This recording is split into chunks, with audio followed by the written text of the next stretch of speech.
ಎಲ್ಲರಿಗೂ ನಮಸ್ಕಾರಗಳು. ಕನಕದಾಸರ ಜಯಂತಿಯ ಭಾಷಣ.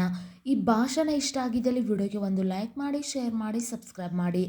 ವೇದಿಕೆ ಮೇಲೆ ಆಸೀನರಾಗಿರುವ ಮುಖ್ಯೋಪಾಧ್ಯಾಯರೇ, ಸಹ ಶಿಕ್ಷಕರೇ, ಪೋಷಕರೇ ಹಾಗೂ ನನ್ನ ಪ್ರೀತಿಯ ಪುಟ್ಟ ಮಕ್ಕಳೇ, ಎಲ್ಲರಿಗೂ ಶುಭೋದಯ.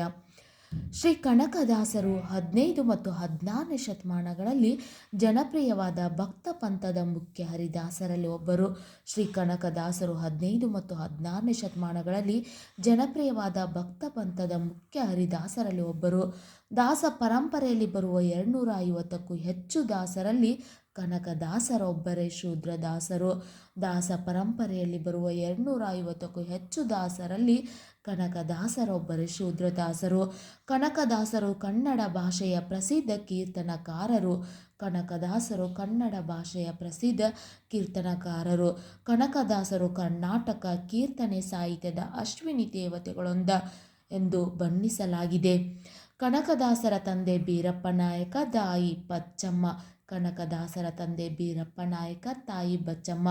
ಕನಕದಾಸರ ಮೂಲ ಹೆಸರು ತಿಮ್ಮಪ್ಪ ನಾಯಕ. ಕನಕದಾಸರು ವೃತ್ತಿಯಲ್ಲಿ ಸೈನಿಕರಾಗಿದ್ದರು. ಯುದ್ಧವೊಂದರಲ್ಲಿ ಸೋತು ವೈರಾಗ್ಯ ಉಂಟಾಗಿ ಹರಿಭಕ್ತರಾದರಂತೆ. ಇವರ ಕೀರ್ತನೆಗಳ ಅಂಕಿತ ಕಾಗಿನಲಿ ಆದಿಕೇಶವರಾಯ ಎಂಬುದು. ಇವರ ಕೀರ್ತನೆಗಳ ಅಂಕಿತ ಆದಿನಲಿ ಕಾಗಿನಲಿಯ ಆದಿಕೇಶವರಾಯ ಎಂಬುದು. 16ನೇ ಶತಮಾನದಲ್ಲಿ ಜಾತಿ ವ್ಯವಸ್ಥೆಯ ಬಗ್ಗೆ ಸಮರ ಸಾರಿದ ಭಕ್ತ ಎಂದರೆ ಕನಕದಾಸರೆಂದರೆ ತಪ್ಪಾಗಲಾರದು. ಕನಕದಾಸರು ಶ್ರೀ ವ್ಯಾಸರಾಯರ ಮೆಚ್ಚಿನ ಶಿಷ್ಯರು. ವ್ಯಾಸರಾಯರಿಂದ ಮಧ್ವ ತತ್ವಗಳ ಶಾಸ್ತ್ರವನ್ನು ಕಲಿತರು. ಕನಕದಾಸರವರ ಕೃತಿಗಳಲ್ಲಿ ಹೆಚ್ಚಾಗಿ ಸಾಮಾನ್ಯ ಜನರ ದಿನನಿತ್ಯದ ಜೀವನ ಚಟುವಟಿಕೆಗಳನ್ನು ಚಿತ್ರಿಸಲಾಗಿದೆ.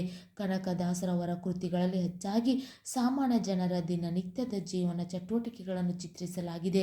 ಕನಕದಾಸ ಮತ್ತು ಅವರ ಪರಂಪರೆಗೆ ಗೌರವವಾಗಿ ಪ್ರತಿ ವರ್ಷ ಹಿಂದೂ ತಿಂಗಳ ಕಾರ್ತಿಕ 18ನೇ ದಿನದಂದು ಕರ್ನಾಟಕ ಸರ್ಕಾರ ಅವರ ಜನ್ಮದಿನವನ್ನು ಅಧಿಕೃತವಾಗಿ ರಜಾದಿನವೆಂದು ಘೋಷಿಸಲಾಗಿದೆ. ಕನಕದಾಸರು ಸುದೀರ್ಘ 100 ವರ್ಷಗಳ ಜೀವನವನ್ನು ನಡೆಸಿದರು. ಕನಕದಾಸರು 100 ವರ್ಷ ಬದುಕಿದರು ಎಂದು ಹೇಳಲಾಗುತ್ತದೆ. ನಿಮಗೂ ಕೂಡ ಈ ಚಿಕ್ಕ ಭಾಷಣ ಇಷ್ಟ ಆಗಿದ್ದಲ್ಲಿ ವಿಡಿಯೋಗೆ ಒಂದು ಲೈಕ್ ಮಾಡಿ, ಶೇರ್ ಮಾಡಿ, ಸಬ್ಸ್ಕ್ರೈಬ್ ಮಾಡಿ.